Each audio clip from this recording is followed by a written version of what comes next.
কুষ্টিয়ার ছেউড়িয়ায় আখড়াবাড়িতে ৩ দিনের সাধু সঙ্গ শেষ হচ্ছে আজ। সঙ্গ ছেড়ে আপন নিরে ফিরে যাচ্ছেন সাধু বাউলরা। বিদায় বেলায় অশ্রুসিক্ত চোখে তারা। এ নিয়ে আরও জানাতে ছেউড়িয়া থেকে যুক্ত হয়েছেন মেজবাউদ্দিন পলাশ। পলাশ, বিদায় বেলায় লালন ভক্তরা কি বার্তা দিচ্ছেন?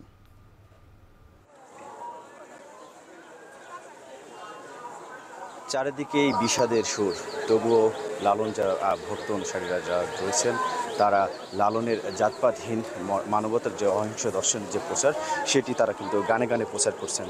তারা বলছেন যে লালনের যে আধ্যাত্মিক যে বাণী সেই বাণী কিন্তু প্রচারের মাধ্যমেই কিন্তু সারা দেশে সারা বিশ্বে কিন্তু যে হানাহানি এবং যে বৈষম্য যে মুক্ত সেটি কিন্তু গড়া সম্ভব। এবং এতে লালনের যে দর্শন সেই দর্শন কিন্তু ধারণ করতে হবে এবং লালনের দর্শন ধারণ করতে পারলেই এইসব যে হানাহানি এইটি কিন্তু মুক্ত হবে।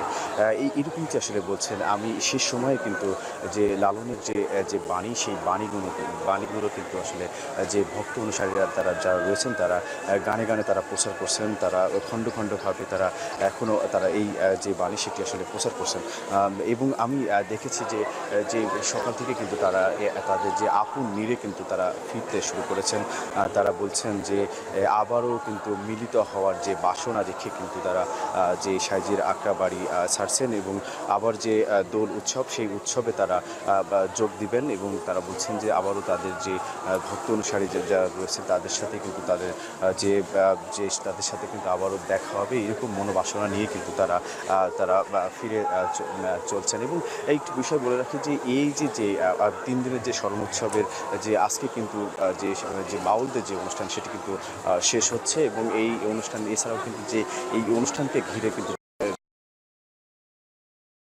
আরও একদিন সেইখানে কিন্তু যে বিভিন্ন যে বাহারি রঙের যে পসরা সাজিয়ে কিন্তু সেখানে বসেছেন দোকানিরা বলছেন যে এবছর কিন্তু বেশ যে লালনের আখড়াবাড়িতে কিন্তু এবছর যে লক্ষ লক্ষ মানুষের প্রায় 10 লক্ষ মানুষের বেশি কিন্তু এরকম আসলে মানুষের সমাগম ঘটেছে এবং এবার তাদের যে ব্যবসা সেটিও আসলে তারা ভালো হয়েছে বলে তারা জানিয়েছেন।